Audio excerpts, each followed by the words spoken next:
Good morning Evan. Hari ini pembelajaran dengan Mr. Marlon kita masih belajar dari bab 2 mengenal gerejaku, tetapi kita akan membahas di bagian B di halaman 14. Kamu bisa lihat di buku paket siswamu di halaman 14 ada poin B yang judulnya gereja yang terpecah-pecah, perpecahan pertama. Jadi ini judulnya gereja yang terpecah-pecah, perpecahan pertama.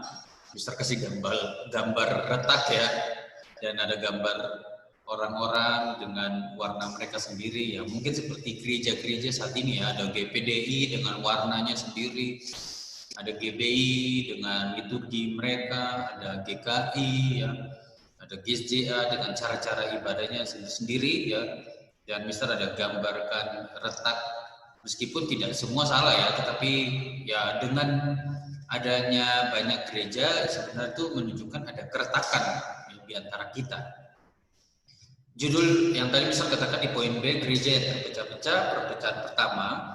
Kalau Evan lihat di Yohanes 17 itu ada doa Tuhan Yesus, doa yang sangat terkenal ya, doa Yesus di Yohanes 17 ayat 21, Tuhan Yesus berdoa seperti ini, supaya mereka semua menjadi satu. Sama seperti engkau ya Bapa di dalam aku dan aku di dalam engkau. Jadi Bapa dan Yesus itu satu ya. Agar semua orang percaya ya di dalam kita, di dalam Bapa, Yesus dan Roh Kudus ya.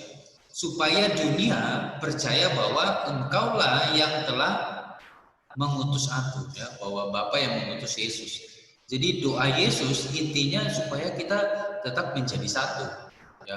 Tetapi kalau kita lihat sekarang ya, gereja-gereja udah banyak dengan liturgi mereka masing-masing. Mister katakan sekali lagi tidak salah, tetapi Tuhan mau utamanya kita tetap bersatu, memberitakan Injil Kristus supaya orang bisa melihat ya. Firman Tuhan katakan supaya dunia melihat bahwa kita di dalam Yesus dan Yesus di dalam kita. Nah, itu doa Yesus yang sangat terkenal tentang persatuan orang-orang percaya. Kalau Evan lihat di Kisah Para Rasul di dalam Alkitab, Kisah Para Rasul 15, di situ ada konsili ya. Konsili pertama, konsili itu pertemuan besar oleh pemuka-pemuka agama Kristen Katolik ya. Dan itu bermula dari konsili di Kisah Para Rasul 15 itu di tahun 50 Masehi. Itu murid-murid Tuhan Yesus itu gambar para rasul ya. Mister coba ambil gambar-gambar mosaik tua yang mencoba menggambarkan bagaimana konsili pertemuan tahun 50 Masehi ya. Jadi kira-kira 28 tahun setelah Yesus naik ke surga ada konsili ya para rasul. Jadi konsili itu kalau Evan lihat di halaman 15 itu konsili diadakan karena ada orang-orang yang mengatakan bahwa orang-orang yang di luar Yahudi mereka harus jadi orang Yahudi, disunat dulu baru mereka boleh jadi Kristen. Ada yang mengatakan bahwa kita nggak usah menaati peraturan hukum Taurat, ya.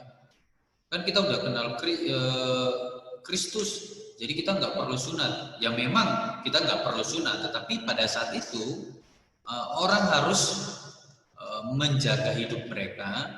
Mereka harus memulai pemahaman mereka dari hukum Taurat. Kalau sekarang ya memang kita nggak perlu sunat. Nah, ada orang yang boleh sunat nggak apa-apa.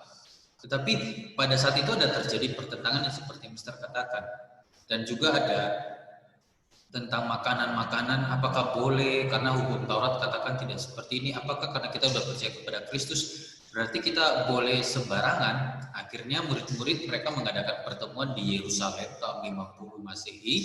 Dan hasilnya itu ada 4 keputusan. Yang pertama Evan bisa lihat di slide itu, keputusan dari konsili dari para rasul itu di tahun 50 Masehi. Yang pertama tidak boleh memakan makanan yang dipersembahkan kepada berhala. Jadi kalau Evan dikasih makanan dari orang yang sudah taruh makanannya untuk disembah-sembah dewanya, khususnya ada beberapa agama yang seperti itu ya. Kalau kamu tahu ya kamu terima aja, tapi kamu jangan makan. Tapi kamu jangan juga bilang di depan mereka karena kan nanti mereka tersinggung. Mungkin kamu bawa aja pulang ya, setelah itu nggak tahu urusan kamu. Yang penting kamu jangan makan. Yang kedua, tidak boleh makan darah. Jadi kalau kita masak kita tidak boleh campur darah. Ada beberapa masakan di Sumatera, khususnya teman-teman kita dari Sumatera Utara itu kalau mereka masakan yang haram-haram, maksudnya itu dicampur darah. Sebenarnya dalam Alkitab tidak boleh ya. Dan yang ketiga, tidak boleh makan daging binatang yang mati dicekik. Maksudnya apa? Tidak boleh makan binatang yang tidak dikeluarkan darahnya. Mungkin kalau kamu lihat ayammu lari terus dia sakit mati, darahnya kan nggak keluar, kamu potong daripada rugi dimakan. Nah, itu nggak boleh dalam Alkitab. Terus yang keempat, menjauhi percabulan. Itu dalam Kisah Para Rasul 15 ayat 29. Jadi itu 4 hasil keputusan dari Konsili Para Rasul di tahun 50 Masehi.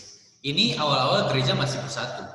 Terus ini yang Mister mau katakan, kalau kamu lihat di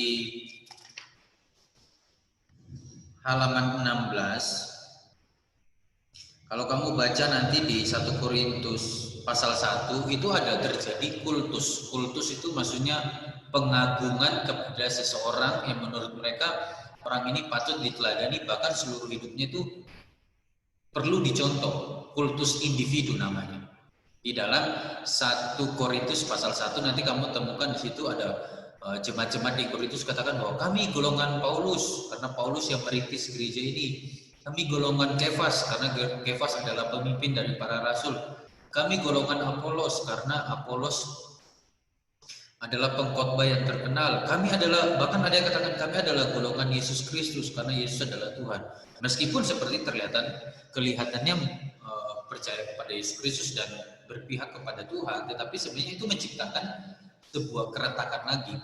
Terjadi golongan-golongan dan Tuhan mau mereka tetap bersatu. Dan kembali Mister katakan, kultus individu itu kita mengagungkan seseorang. Kalau kita lihat, oh orang ini perlu dicontoh hidupnya. Biasa di kekristenan itu kan, wah ada pendeta yang bisa membangkitkan orang, ada pendeta yang bisa menyembuhkan orang. Memang dia dipakai Tuhan, tapi bukan berarti dia yang melakukan. Tapi kalau kamu lihat kebanyakan orang Kristen itu menjadikan itu sebagai kultus individu. Nah, ini ada contoh kultus individu yang akhirnya salah. Nah, ini Mister ambil gambar ini namanya Francois Duvalier. Dia adalah mantan presiden Haiti. Haiti itu sebuah kepulauan yang ada di Amerika Utara, lebih tepatnya di Amerika Tengah, di daerah Karibia ya. Jadi di bawah Amerika, Meksiko, terus agak ke kanan itu ada kepulauan-kepulauan, itu kepulauan Haiti. Dan Francois Duvalier ini dia adalah mantan presiden yang juga terkenal otoriter ya. Jadi dia menganggap bahwa dia adalah jelmaan dari Papa Lok itu kepercayaan dalam orang Haiti bahwa Papa Lok itu salah satu roh yang berkuasa di dalam kepercayaan nenek moyang mereka, dan dia katakan dia adalah jelmaan itu. Dan dia pernah suatu saat itu pergi ke patung Yesus, patung besar di Haiti. Jadi di bawah patung Yesus itu dia berlutut dan menyandarkan bahunya ke tangan kanan Yesus, dan dia mengatakan bahwa dia katakan Yesus telah memilih dia untuk menjadi pemimpin Haiti yang sesungguhnya. Tapi kalau kamu lihat bahwa dia juga mempercayai kepercayaan roh nenek moyang ya, seperti tadi bisa katakan Papa Lok, dan dia mengembalikan penyembahan roh nenek moyang yang sangat terkenal yaitu voodoo ya. Kalau kamu tahu voodoo itu berasal dari Haiti. Jadi voodoo itu kayak boneka terus ditusuk-tusuk. Itu biasa dipakai untuk menyantet orang untuk membunuh orang dari jarak jauh, atau juga bisa dipakai untuk berhubungan dengan roh-roh dewa mereka. Menurut mereka itu voodoo itu berasal dari Haiti.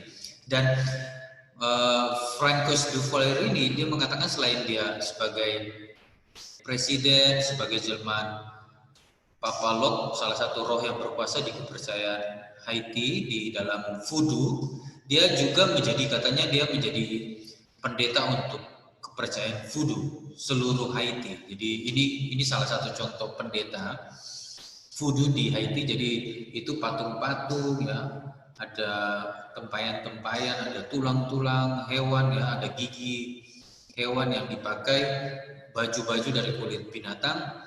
buas ya dipakai untuk mereka mengadakan penyembahan di dalam kepercayaan voodoo. Nah, itu dan akhirnya dia memang sangat dihargai, dihormati. Tetapi di satu sisi dia menjadi bertindak semena-mena, jadi dia korupsi, dia melakukan hal-hal yang bertentangan dengan undang-undang. Menurut dia ya itu nggak menjadi masalah karena saya adalah Papa Lot ya, dewa, salah satu roh yang berkuasa jelmaannya. Saya sudah dipercayakan oleh Yesus Kristus untuk menjadi pemimpin presiden Haiti yang sesungguhnya. Dan waktu dia mati ya orang menangisi dia. Tetapi setelah itu ya, orang akhirnya membuka semua kedoknya, mereka coba cari jejak, rekam jejaknya tentang ekonomi, tentang keuangan ini, dan ternyata dia sangat otoriter dan banyak sekali ya anggaran Haiti yang dihabiskan. Sekarang Haiti menjadi salah satu negara termiskin di dunia. Nah, itu dari kultus pribadi, orang yang menyembah tanpa mereka lihat bahwa hidupnya itu tidak menjadi berkat. Kalau kamu lihat Rasul Paulus kembali katakan bahwa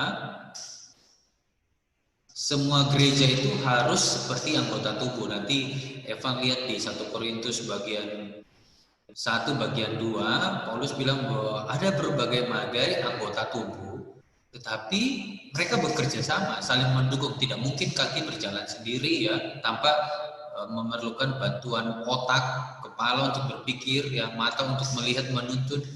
Jadi menurut Rasul Paulus, semua orang Kristen, semua golongan, bahkan gereja saat ini itu harus seperti anggota tubuh yang selalu bekerja sama, saling mendukung demi satu tujuan. Jadi kita gereja ada GPDI, ada GSDA, ada GBI, ada GKI, ada GPIB, ada macam-macam gereja. Tapi kita bekerja untuk satu tujuan yang sama, yaitu kemuliaan Yesus Kristus. Jadi Paulus katakan bahwa semua gereja itu harus seperti anggota tubuh yang selalu bekerja sama. Nah, kembali kita ingat bahwa gereja itu bukan gedungnya, bukan organisasinya, tetapi orang Kristennya ya. Dan pernyataan Paulus ini sama dengan sosiolog itu ahli sosiologi, mereka yang meneliti tentang kehidupan manusia, tentang hubungan-hubungan manusia, tentang organisme, dan pernyataan Paulus ini ternyata juga diikuti oleh sosiolog bernama Talcott Parsons. Jadi dia ini sosiolog yang sangat terkenal di dunia. Dan dia mengembangkan sebuah teori sistem. Dia katakan teori sistem, di dalam teori sistem itu dia katakan bahwa sebuah masyarakat atau organisasi berbeda dengan organisme yang hidup. Jadi organisasi itu kumpulan dari banyak orang yang membentuk sebuah lembaga atau sebuah masyarakat ya. Berbeda dengan organisme yang hidup. Organisme itu maksudnya pribadi, individu kita. Meskipun sebuah organisasi, lembaga itu besar, berbeda dengan masing-masing individu, dengan keinginan individu masing-masing, namun organisasi, sebuah masyarakat itu berada, dan organisme itu berada dalam kehidupan dan ruang yang sama, dalam waktu yang sama, dalam kepentingan yang sama, dan mereka itu harus bekerja sama demi tujuan yang sama. Nah, jadi dari teori sistem ini kelihatannya yang mencontohi apa yang Rasul Paulus katakan bahwa kita ini berbeda. Evan, Mister berbeda hobi, ya, kesukaan makanannya berbeda. Apa yang kita lihat, Evan suka game, Mister nggak terlalu suka, ya. Tetapi kalau kita mengakui bahwa kita orang Kristen, maka satu tujuan kita yaitu memuliakan Tuhan. Nah, hari ini kita belajar tentang ada perpecahan gereja, ada perbedaan dalam kepentingan, dalam keinginan, dalam mimpi, tapi satu tujuan kita yaitu supaya Kristus dimuliakan seperti yang Tuhan Yesus katakan di dalam doanya tadi ya di bagian akhir, supaya dunia percaya bahwa Engkaulah yang telah mengutus aku ya, dan supaya dunia melihat Yesus di dalam diri kita. Jadi Evan, pelajaran kita hari ini ada perpecahan, ada perbedaan, ada gereja-gereja banyak, tapi satu, kita harus memuliakan Tuhan, menjadi berkat bagi sesama, bagi dunia, bagi orang yang tidak mengenal Kristus, supaya mereka melihat diri kita dan mereka menjadi percaya. Itu pelajaran kita hari ini, Evan. Nanti Mister kasih tugas tentang kultus individu, Mister kirim ke Google Form, nanti kamu kerjakan. Ada petunjuknya nanti Mister berikan. Oke, thank you Evan. Tuhan berkati kamu dan berkati Hana dan Papa ya.